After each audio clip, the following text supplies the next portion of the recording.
My mother's text came at 7:42 a.m. Don't expect anyone to come. No punctuation. No warmth, just finality.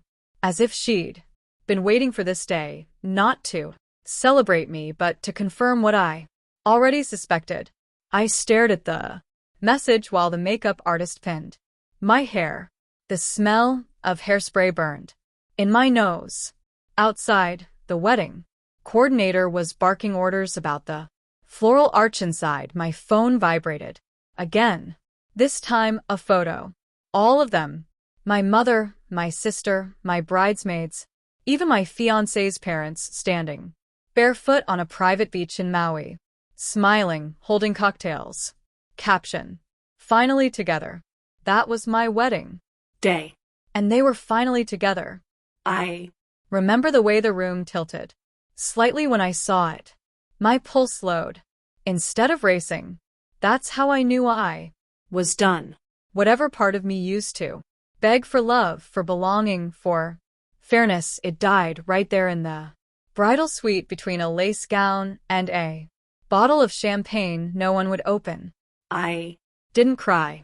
I just took a long breath, locked my phone and whispered to myself, perfect timing.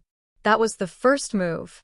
Michael and I met 5 years ago at a charity gala my mother hosted, the kind of event where everyone smiles too wide and talks in money. He was the only person there who didn't seem impressed by my family. Maybe that's why I trusted him. He spoke like someone who saw through the noise. He proposed 2 years later with my mother's diamond necklace wrapped around the ring box. She called it symbolic. I Should have known she meant ownership. They adored him, or pretended to. Family, dinners, joint investments, vacations. They built him into their circle until I wasn't sure who he belonged to anymore, me or them. But love makes you blind. Trust makes you slow. Betrayal that wakes you up fast. It started with whispers. My sister laughing too long at his jokes. My mother defending him in arguments that didn't concern her. then A message half-deed on his iPad. she'll Never know. Just make sure the prenup stays. It wasn't even subtle. They were planning this. The marriage, the merger, the extraction, my trust fund, my name, my inheritance. I was a transaction, wrapped in lace. I didn't confront anyone. That would have been too easy. For them. Emotional reactions were my mother's favorite sport. She'd twist them into proof that I was unstable. So, I smiled. I kept planning the wedding. I Let them think I was walking straight into their trap. What they didn't know was that I'd already set my own. 2 Months before the wedding, I moved all my assets into a separate trust under a different name, legally airtight. my Lawyer was a woman my mother had fired years ago. She remembered every insult, every late payment, loyalty born of resentment. Next, I rewrote the prenup. Quietly. The version Michael signed stripped him of everything if infidelity or collusion were proven. He didn't read it. He trusted my lawyer's final draft. Then the invitations.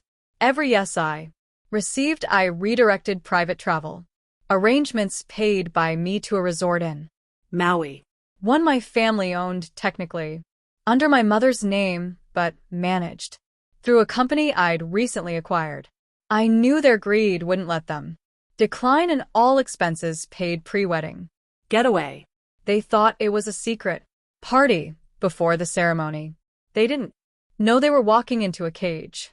So When I stood there on my wedding morning, alone watching them toast on that Maui beach, I wasn't surprised.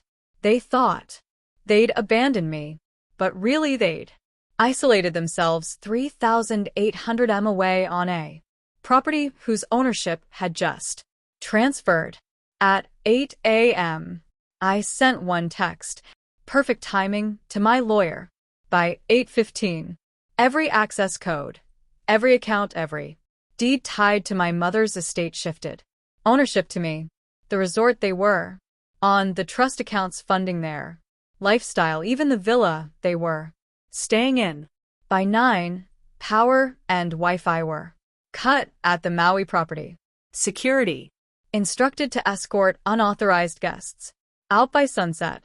And at 10, my ceremony time, my lawyer delivered the revised prenup to Michael's email along with proof of his correspondence with my mother and sister. He'd signed himself into nothingness. I didn't walk down the aisle.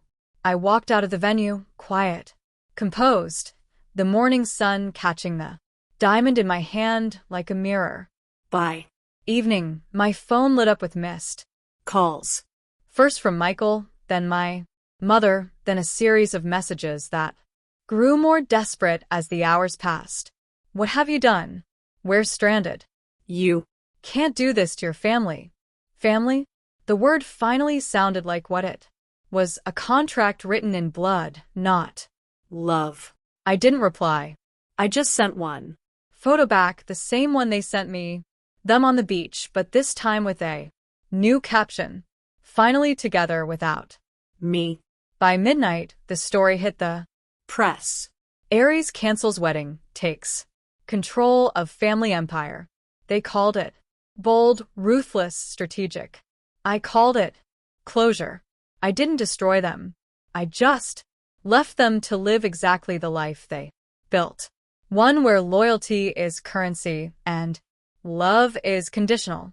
Now, when I think About that morning, the quiet before the message, the stillness before the shift, I realize it wasn't heartbreak I felt. It was liberation. Because sometimes revenge isn't loud. It's legal. It's silent. It's perfect timing.